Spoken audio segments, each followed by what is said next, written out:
Bismillahirrahmanirrahim. Alhamdulillahi robbil alamin vassalatu vassalamu ala xayri xalqi Muhammadin va alihi va sahbihi ajmain. Amma ba'd. Assalomu alaykum va rahmatullohi va barakatuh.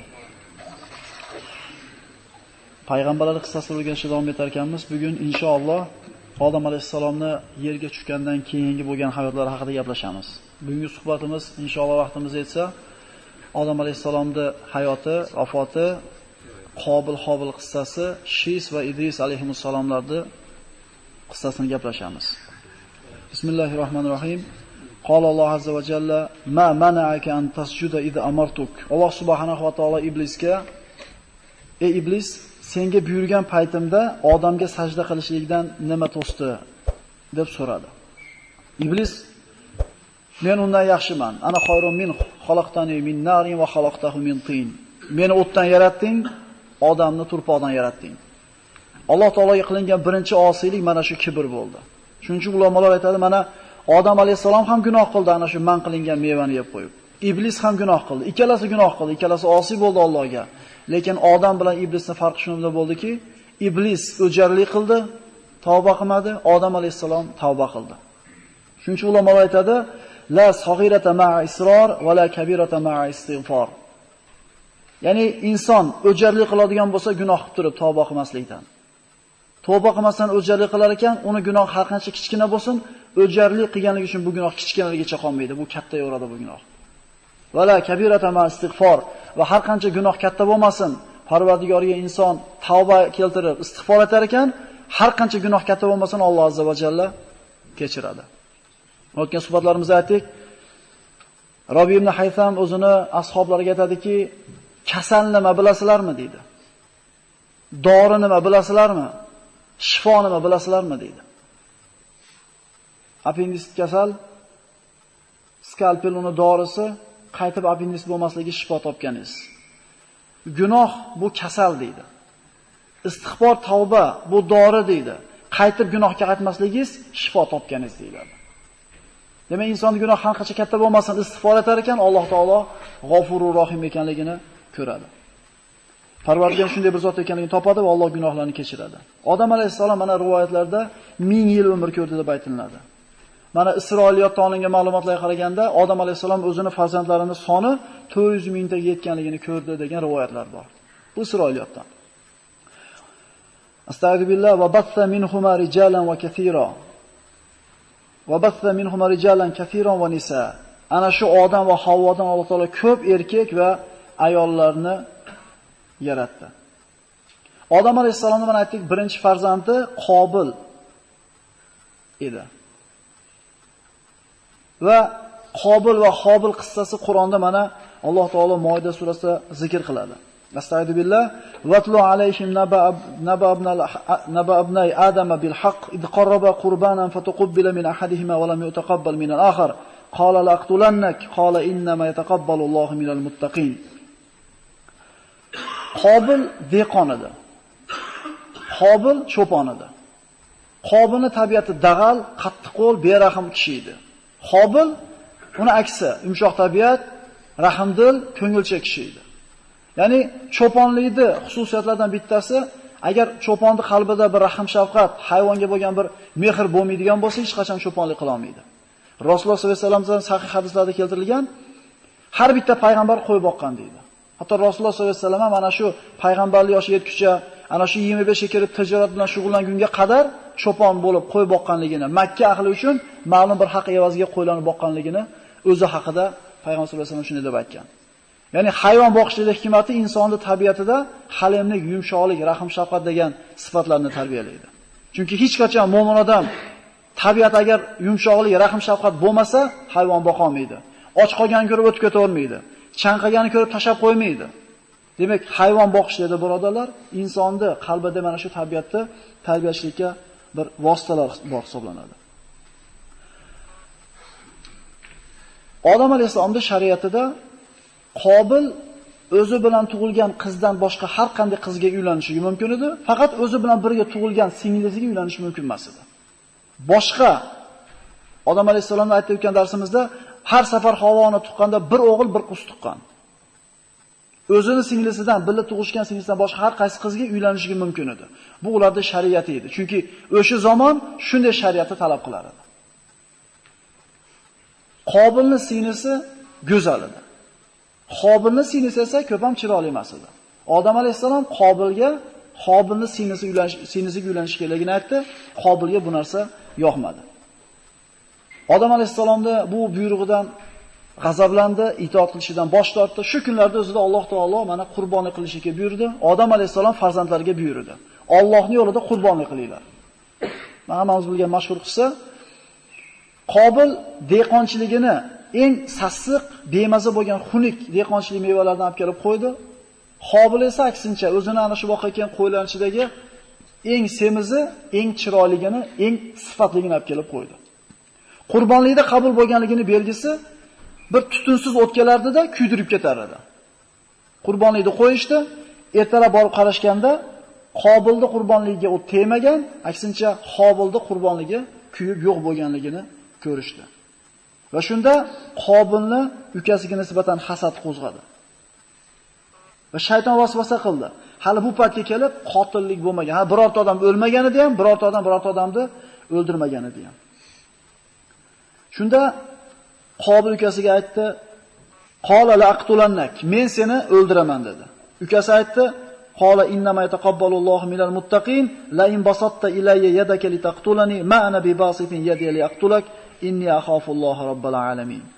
Men seni o'ldiraman deganda ukasi aytdi: "Agar sen meni o'ldirgani qo'lingni uzatsang, men senga qo'limni ko'tarmayman. Men Robbil alamindan qo'rqaman.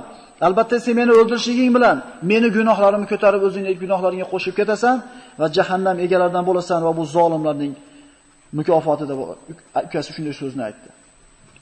Lekin shayton vasvasa qilishda davom etdi. Ukasi uxlayotgan tunlarda birida Qobil keldi, katta xarsan toshni oldi, ukasini uxlayotgan joyida boshiga urib ukasini o'ldirdi. Ukasini o'ldirdi, malomat chekdi. Nima qilib qo'yganligini o'ylab, qattiq bir afsus chekdi, lekin tavba qilmadi. Shu paytgacha hali odam o'lmagan edi. Birorta inson o'lmagan edi, o'likni nima qilish kerakligini bilishmas edi. Alloh azza va jalla ana shu Qobilning oldiga ikkita qarg'ani yuboradi. Toki Alloh taolo o'rgatyapti nima qilish kerakligini. Astagfirullah fa ba'athallohu g'uraban yabhathu fil ard liyuriyahu kayfa yuwari sawata akhi. Alloh taolo ikkita qarg'ani yubordi, bir-biri bilan urushdi, biri ikkinchisini o'ldirdi. O'ldirgan qarg'a o'lgan qarg'ani oldi va oyog'i bilan yerda tutib, chuqur kavlab, tashlab ustiga turpoqni tortdi. Alloh azza va jalla o'zi o'rgatdi. Qala ya waylata a'jaztu an akuna mithla hadal g'urab fa uwari sawata akhi fa asbaha minan nadimin. Menga voy bo'lsin, mana shu qarg'achalik bo'lmadimmi? Ukamni jussasini ko'mishga yaramadimmi? Va ziyon ko'rgan, nadomatlar ko'rganlardan bo'lib qoldi. Qobil ukasini ko'mdi, nadomat chekdi, lekin istig'for aytmadi. Bir gunohni qilib qo'yib turib, shu gunohdan Alloh taolo siz bilan bizni gunohni kechirishligini xohlaydigan bo'lsak, u nadomat chekishlikni o'zi kifoya qilmas ekan. Inson istig'for etishlik kerak. Ulamolar aytadi, mana tavbani qabul bo'lishining 3 ta sharti bor deyshadi. Birinchisi, ana shu qilayotgan gunohingiz bo'lsa, to'xtaysiz. Ikkinchi sharti, ana shu gunohni qilganligingizga qattiq pushaymon yeysiz, istig'for aytasiz va qaytib qilmaslikka Allohga ahd berasiz, inshaalloh Alloh kechiradi deyiladi. Bu afsus chekdi, nadomat chekdi, lekin istig'for aytib otasini oldiga bormadi, balki o'zini singlisi, uylanishi harom bo'lgan singlisini olib sohilga qarab qochib ketdi.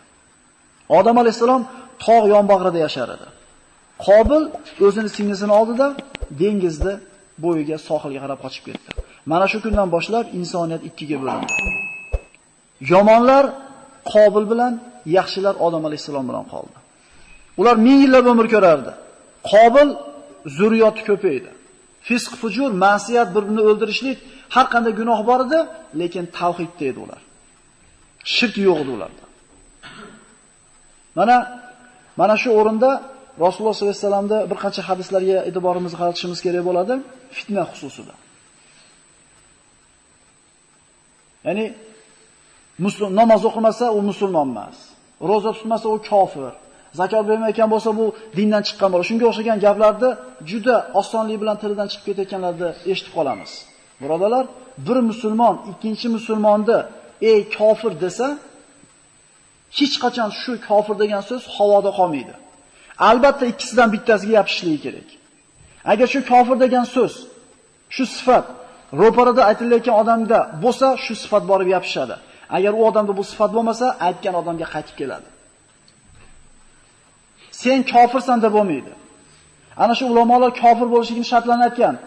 Qur'onda sarih oyatlarni birortasini inkor qilsa, dinda zarur deb aytilgan ishlar birortasini inkor qilsa, Allohga farishtaga ishonmasa bo'laveradi desa, namoz o'qimasa bo'laveradi desa, Qur'onni masxara qilsa, yirtib aql hushi joyida bo'lgan holda yirtsa, bir behurmatlik ko'rsatsa, mashqqa kirib bavul qilsa yoki tili bilan men kofirman deb aytmasa, boshqa o'rinda birovni kofir deyishga haqqimiz yo'q. Lekin mana shu aytilgan 5 ta shartli inson aql hushi joyida, ixtiyori bilan majbur qilinmagan holda qilayotgan bo'lsa, uni kofir demay boshqa ilojimiz yo'q.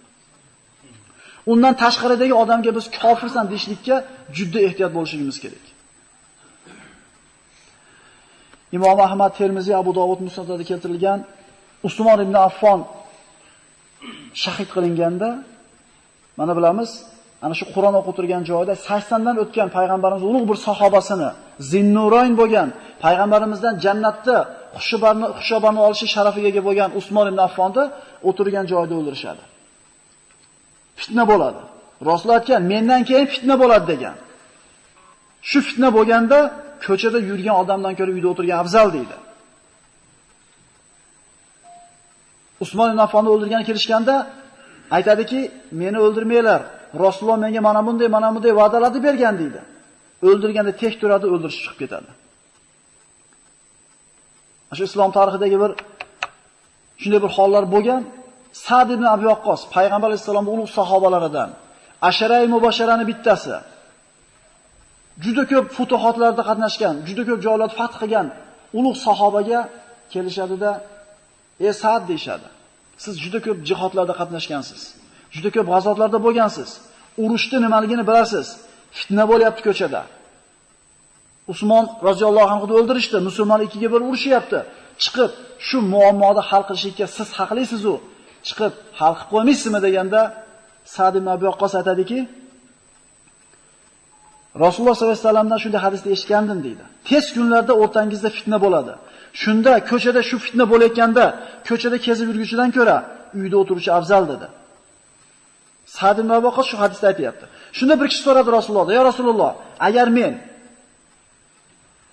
uyimga kirib o'tirsam, fitnaga aralashmasam, meni ustimga kirib aytsa, agar shu fitnaga chiqib biz bilan qatnashmasang, seni o'ldiramiz desa, nima qilishim kerak?" deganda, "Odamning maqtul bandasidaqa bo'l, qotil bandasi bo'lma" dedi.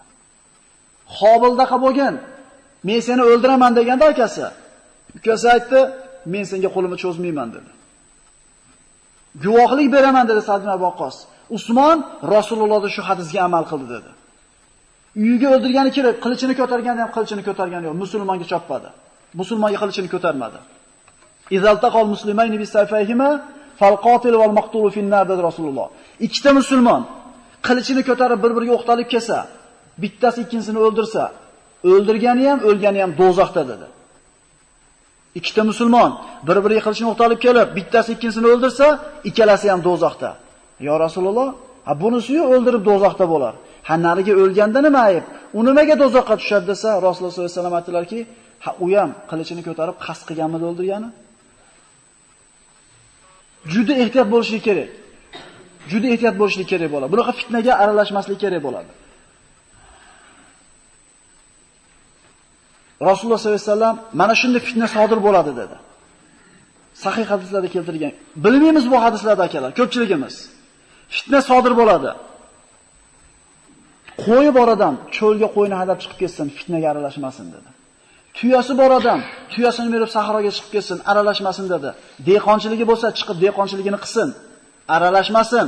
Agar dehqonchiligi ham, tuyasi ham, qo'yi ham bo'lmasa, uyiga kirib qilichini toshlarib o'tirsin dedi. Ya'ni nima qilsin? Qilichini o'tmas qilib o'tirsin, fitnaga aralashib qolmasin dedi. "Ya Rasululloh, meni tuyaman bo'lmasa" dedi bittasi. qo'yman bo'lmasa, ekin tikinman bo'lmasa, uyimga kirib toshga qilichim urib o'tirgan bo'lsam, shunda ustimga kelsa nima qilay desa, indamay turib ber deydi. Chunki bitta musulmonni o'ldirib, jahannamga ravo bo'lgandan ko'ra maqtul banda bo'laverdi aytayapti. Odamni qobil farzandaqa bo'laverdi deyapti. Sa'd ibn Abi Waqqos Alloh to'rtay qo'yib guvohlik beraman, Usmon payg'ambarimizni sollallohu alayhi vasallamning hadisiga amal qildi dedi. Sa'd ibn Abi Waqqos shu hadisda aytib turib aytadi. Mayli deydi. Men chiqib shu muammoni hal qilib beraman deydi. Faqat bitta shartim bor deydi. Menga qilich olib kelinglar. Bu qilichda ikkita ko'zi bo'lsin, tili bo'lsin. Sahih hadislarda kelgan. Men juda ko'p jihodlarda qatnashganman, urushni nimaligini bilaman deydi. Men jang maydoniga kelib qo'limga qilichni olganimda men ajrata olmayman. Ro'paramga kelganini chopaman deydi. Shu ko'zimga qon to'lib, hech narsani hal qilib, hech narsani ajrata olmay qolgan paytimda qilich shuni ko'targanimda qilich aytsin, ko'zi bilan ko'rib, tili bilan aytsin. Bu musulmon, buni choppa desin. Bu musulmon emas, buni chop desin. Shunaqa qilish topib bera olasizlarmi deydi. Ya'ni nima qilmaylar deyapti? Aralashtirmaylar meni fitnaga deyapti. Ketdimi? Ketdi. Unaqa gap bo'lmas ekan. Rasululloh sollallohu alayhi vasallam odamni maqtul bandasi bo'lib qo'yaver deyapti. O'ldirma bitta musulmonni deydi. Endi uyga o'g'ri kirishligi boshqa masala. Agar shunasi haylarlar kelayotgan bo'lsa, uyga o'g'ri kirgan bo'lsa, uyga bostirib kirgan bo'lsa, bu o'g'ri bilan olishib o'lsa shahid bo'ladi degan payg'ambar vasallam. U yota olmaylik, boshimizni o'rab. Chunki bitta o'zini molini himoya qilib olsa shahid bo'lib ketadimi? Shahid bo'ladi, chunki hayotga o'g'rilik degan zulmni yo'lini to'syapti bu odam. Bu shahid bo'lib hisoblanadi. Ana shahidlik qasd kelib qopti agar o'g'ri tushgan bo'lsa. La tuqtal nafsun zulman illa kana ali ibn Adam al-awwal kiflun min damiha li'annahu awwalu man sanna al-qatl. Mana sahihaynda keltirilgan yer yuzida zulman bitta odamning bolasi o'ldirilar ekan dedi Rasululloh. Albatta odamning birinchi bolasi Qobilga mana shundan bir ulush bor, gunohidan ulush borib turadi. Chunki yer yuzida qotillikni birinchi bola mana shu boshlagan deydi. Qarang, qanaqa ishni olib ketgan ekan. Demak, insonga bir narsa o'rgatayotganda so'kinishdi emas bolalar. Kalimani o'rgatib qo'yaylik-da jiyanlarimizga. Bitta so'kib qo'y demasdan. Alhamdulillah o'rgatib qo'ying-da. Ko'chadan keling, 5 so'mga bitta qand beradi. Kel o'tir, qulhuvallohni qaytar bitta, men bolam. 3 kunda yotlatib qo'yasiz. Bizda ilmi yo'q unaqa katta odamlarga o'rgatadigan. Lekin eng kamida alhamdulillah o'rgatib qo'yamiz jiyanlarimizga. Umrini oxirigacha o'qigan Fotihasidan sizga ajr bor emasmi? Demak, yaxshilikni o'rgatishligimiz kerak ekan. Chunki yomonlikni kim narda o'ynashni o'rgatib qo'ying. Bo'ldi, umrini oxirigacha o'ynagan nardasan, sizga nima bor? Ulush bor. Yaxshilikni o'rgatishimiz kerak bo'ladi. Mana odamning farzandlari ko'paydi, Qobilda ham farzandlar ko'paydi. Sohilda fisq fujur ko'paydi. Odam alayhisalom umri 1000 yil edi. Lekin 960 yil yashadi. Imom Termiziy Muslim kitoblarida, musnadlarda keltirilgan Abu Hurayra roziyallohu anhu dan aytiladi hadis. Alloh Odam alayhisalomni yaratib bo'lib, uni umurtqasini, zohirini siladi va qiyomatgacha yashaydigan ruhlarni, zurriyotlarini, ruhlarini yaratdi. Har bitta ruhni peshonasida nurni yaratdi deydi Rasululloh. Shunda Odam alayhisalom qaradida ana shu ruhlarning ichida bitta ruhni peshonasidagi nuri nihoyatda bir chiroyli edi, yorug' edi. Va so'radi Odam alayhisalom: "Ey Parvardigoro, kim bular?" dedi. "Seni qiyomatgacha yashaydigan zurriyotlaring." Ana shu peshonasidagi nuri boshqalarnikidan chiroyli bo'lib turganga qarab, "Bu kim?" deganda, "Bu zurriyotingizni oxir zamonda yashaydigan farzandingiz. Bu Davud alayhisalom" dedi. Davud alayhisalomni zamonda oxiri deyapti Alloh taolo. Vaqtni tez o'tayotganligi qiyomat alomatlaridan bittasi birodarlar. Kecha Ramazon bo'ladi deyatdik. Bugun 24-kunda o'tkazyapmiz. Jinda fikr qilaylik-da, ammo do'pini yerga qo'yib qo'yib turib. Kecha 15 ga kirdik. Kecha uylandik. Qaraylik-da. Dunyo hayoti bilan dunyo g'am tashvishini shu qavorib ketyapmizki, vaqt o'tayotganini bilmay qolyapmiz. Agar qor yog'masa, 1 yil o'tganini bilmayapmiz. Agar o'rik gullamasa, 1 yil o'tganini bilmayapmiz. Qiyomatning alomati emasmi bu? Shunda ana shu peshonasidagi nuridan ajablangan Odam alayhisalom, Parvardigor, bu farzandimning umri necha yil deganda 60 yil dedi. Zid meni umri 40 sana. Parvardigor meni umrimdan 40 yil qo'shib qo'ygan unga dedi. O'zini umridan 40 yil o'tkazib yubordi. Alloh azza va jallaning qudratida, Alloh qodir zot o'tkazib qo'ydi. Odam alayhisalomning umri 960 yilga o'tganda hadisda keladi, o'lim farishtasi uning oldiga keldi. Shunda har bitta payg'ambar birodarlar qancha umr ko'rishligini bilgan va hech qaysi payg'ambar joni olinmagan magar ixtiyor berilgan. Dunyoda xolasiz qolasiz. Rasululloh sollallohu alayhi vasallamga ham taklif qilingan. Qiyomatgacha yashaysiz ya Rasululloh. Yer yuzi islom bilan obod bo'ladi. Butun yer yuzi siz qo'l ostida bo'ladi. Keyin jannatga kirasiz. Deganda payg'ambarimiz yonida turgan yigit terisiga sig'may ketdi. Jannatul baqiga chiqib salom berdi. Ularda haqiga duo qilib turganda payg'ambarimiz holi birdaniga bo'shashib ketdi. Ya Rasululloh nima bo'ldi o'tkazganda payg'ambar alayhisalom aytdilarki, hozir men oldimga Jibril keldi va aytdiki, ey Muhammad, agar xohlasangiz qiyomatgacha yashaysiz. Islom bilan obod bo'ladi yer yuzi. Yer yuzida butun yer yuzi qo'l ostida bo'ladi, keyin jannatga kirasiz. Birinchi variant. Yoki hozir vafot qilasiz, tezda vafot eta olasiz, Parvardigorning huzuriga o'tasiz dedi. Haligi yonidagi yigit terisiga sig'may ketdi. Ya Rasululloh, bizni tanladingizmi? Biz bilan qoladigan bo'ldingizmi? Tasavvur qilaylik-da, tirik bo'lganda nima bo'lardi? Deganda hech qaysi payg'ambar unga shu narsa taklif qilinganda dunyoda tanlagan emas dedi. Valal axiratu xoyrun laka minal ula. Val axiratu xoyrun va abqa. Ey Muhammad alayhisalom, oxirat hayoti bu dunyodan sizga yaxshiroq ham, boqiyroq ham. Oxirat bu dunyodan afzal dedi Alloh taolo. Agar yaxshi narsa bo'lganda Rasululloh tanlamasmidi? Birorta payg'ambar tanlamasmidi dunyoda qolishlikni? Musa alayhisalomga o'lim farishtasi kelganda, mana hadislarda keladi, bir chapaloq qo'ygan ekan. Farishtani izn so'raganda jonni olishlikka.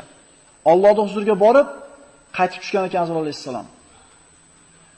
Alloh taolo sizga salom aytdi va dedi Azroil alayhisalom, kaftingizni sigirning ustiga qo'ying. Mana shu kaftingizni tagiga sigirni ustidagi tukidan nechtasi jamlansa, har bitta tukiga 1 yilda umr ko'rasiz ekan dedi. Musa alayhisalomning qavmi qanaqa muomala qilganligini yaxshi bilamiz. Shuncha mashaqqat ko'rgan Musa alayhisalom ham o'lgisi kelmagan ekan avvaliga. Yashagisi kelgan ekan. Keyinchi desa, ana shu yillar tugagandan keyin baribir joningizni olaman desa, unda hozir olavering degan ekan. Birorta payg'ambar dunyoda qolishi taklif qilinganda xolagan emas. Bizning payg'ambarimiz Rasululloh sollallohu alayhi vasallam. Odam alayhisalomga o'lim farishtasi kelganda, axir umrimdan yana 40 yil bor-ku degan ekan. Esdan chiqarib qo'ygan ekan. O'shuning uchun unutuvchi inson deb nomlangan ekanmiz, birodarlar. Inson degan so'zni o'ziga nisyon, arab tilidagi unutish degan so'zdan olinadi. Nasiya degani nima degan ekan? Unutdi degan ekan. Shuning uchun inson degani unutuvchi ekan. Odam alayhisalom inkor qildi, zurriyati ham inkor qiladigan bo'ldi Rasululloh. Odam alayhisalom unutdi, zurriyati ham unutuvchi bo'ldi. Odam alayhisalom xato qildi, zurriyati ham xato qiluvchi bo'ldi. Odam alayhisalom vafot etdi. Vafotidan 1 yildan keyin Havvo ona ham vafot etdi. Mana Odam alayhisalom Qobil vafot etgandan keyin Alloh taolo Odam alayhisalomga shisni berdi. Ya'ni hibatulloh, ne'matulloh. Odam alayhisalom vafotidan keyin shis payg'ambarlikni qo'liga oldi. Abu Zar G'iforiy aytadi, mana sahih hadislarda Alloh 100 ta sahifa nozil qildi, shisga 50 tasini tushirdi dedi. Insoniyatda ana shu boshlanish davri tanzimga, tartibga muhtoj edi. Alloh taolo sahifalar nozil qildi va inson hayotini tartibga keltirdi. Alloh taolo tomonidan o'rgangan ilmni Odam alayhisalom shisga o'rgatdi. Hadislarda keladi, kun tun hisoblarini, shu vaqtlarda qiladigan ibodatlarni va barcha ishlarni o'rgatdi. Imom Ahmad Musnadlarda keltiriladi hadislarda Abu Zumrat as-Sa'didan Madinada bir kishi so'zlayotganini ko'rdim deydi. Abu Zumrat as-Sa'di. Kim deb so'radim. Aytishdiki, bu gapirayotgan Ubay ibn Ka'b deydi.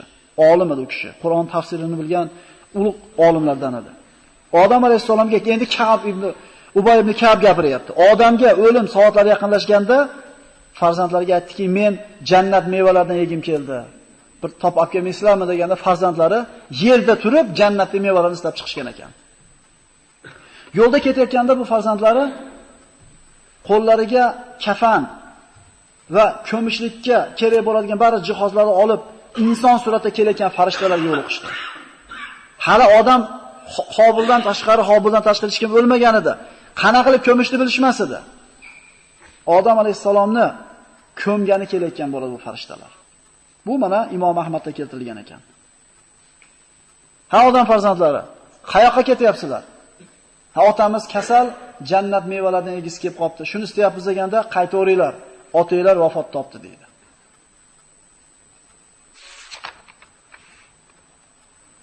Odam alayhisalomga ana shu o'lim farishtalari, o'lim farishtasi va boshqa farishtalar kelganda Havvo ona tanib qolgan ekan farishtalarni.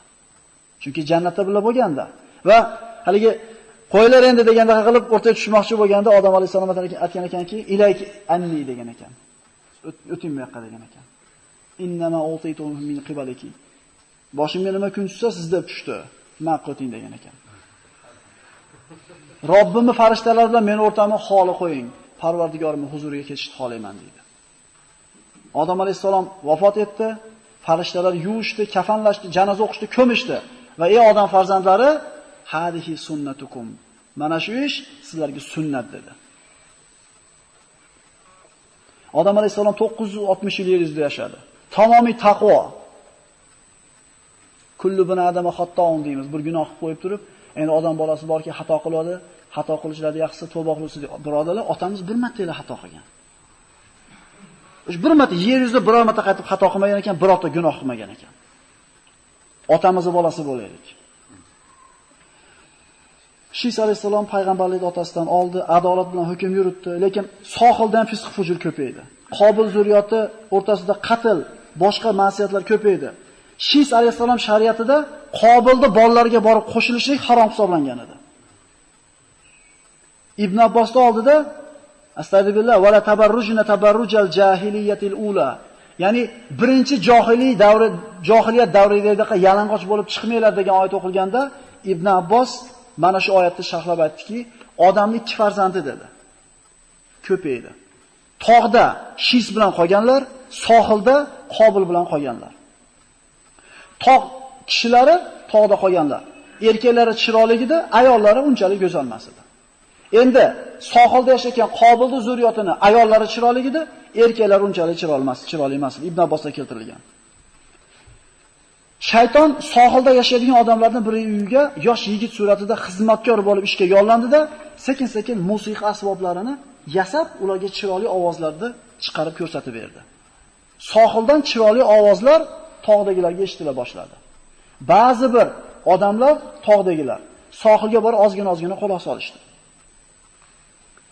Shu suratda vaqt o'tdi. Sohildagilarda bir kun hayit bayrami bor ediki, ayollari yalang'och bo'lib o'yinga tushib berardi. Tog' kishilari bo'lib tomosha qilib turardi-da, ayollarning chiroyligini ko'rib, ularga bir boshqacha nazar bilan qarashdi. Shunda aralashmasdi, faqat tomosha qilib turishardi. Tog' kishilardan bittasi jur'at qilib bordi, aralashdi, keldi-da bo'ladam chaqirib ketdi.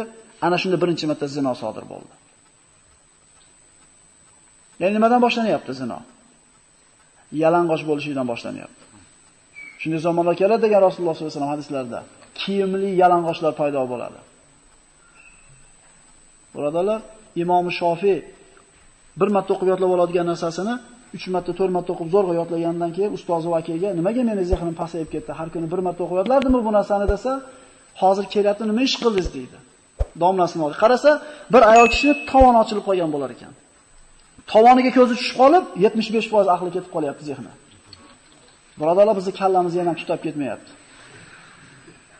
Bilib qo'yinglar, har safar qaraganimizda aqlimizdan inson bitta gunoh qilar ekan, aqlidan bir qismi uchadi, qiyomatgacha qaytib kelmaydi. Bir marta gunoh qilamiz, rizqimiz qiyiladi.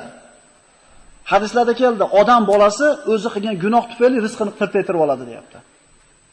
Ko'zimiz yerga olib qochayotganda, birodarlar, biz aqlimizni ehtiyot qilyapmiz, rizqimizni ehtiyot qilyapmiz, Parvardigorimizning muhabbatiga sazovor bo'lyapmiz.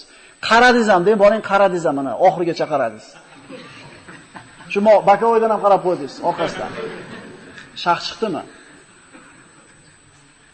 Ko'ringlar-da, qaysi daraja olib ketdik. Imom Shofiyda pokizligini qarangki, tovoniga, u oyoqni bu yog'i avrat hisoblanmaydi, oshiqda past oyoq kishiniki. Tovoniga ko'zi tushib qolganda zehniga shunday ta'sir qilgan ekan. Rasululloh sollallohu alayhi vasallam sahobalar bilan turdi, bir sassiq havo keldi hidi. Falon joyda munofiqlar yoki yahudiylar bizni g'iybat qilyapti dedi. G'iybatni hidini sezishgan ekan. Chunki ular g'iybat qilmaganligi uchun sezgan. Biz nimaga hozir sezmaymiz desa, biz toza havoda olmadik hali bir amatda. G'iybat hidini farqlashlik uchun. Shunday emasmi? Biz ana shu g'iybat hidini hidi o'rganimizdan toza havoda farqiga bormay qolganmiz. Xuddi shunga o'xshaganda ko'zimiz zino qilaverganligidan, ishtonsiz avratini ochib yurganlarni ko'raverganligimizdan oddiy narsa bo'lib ketgan. Hajga borgan birodarlar, o'sha 20 kun yurganmisiz, 30 kun yurganmisiz, umuman ayol kishi unaqa avrat ochilgan holda ko'rmaysiz-a? 20 kun, 30 kun yurganingizdan keyin kelsiz, nadigilar shaytonga o'xshab ko'rinadi. 5-6 kundan keyin normal bo'lib qoladi ham yo'q. Ya'ni ko'zingizga o'tirib qolgan bo'ladi haligi. Zino ana shu kiyimni yo'qligidan boshlangan ekan birodarlar. Undan tashqari qaytarib aytamiz, rizqimizga to'g'ridan-to'g'ri aloqasi bor. Gunoh qilishimiz.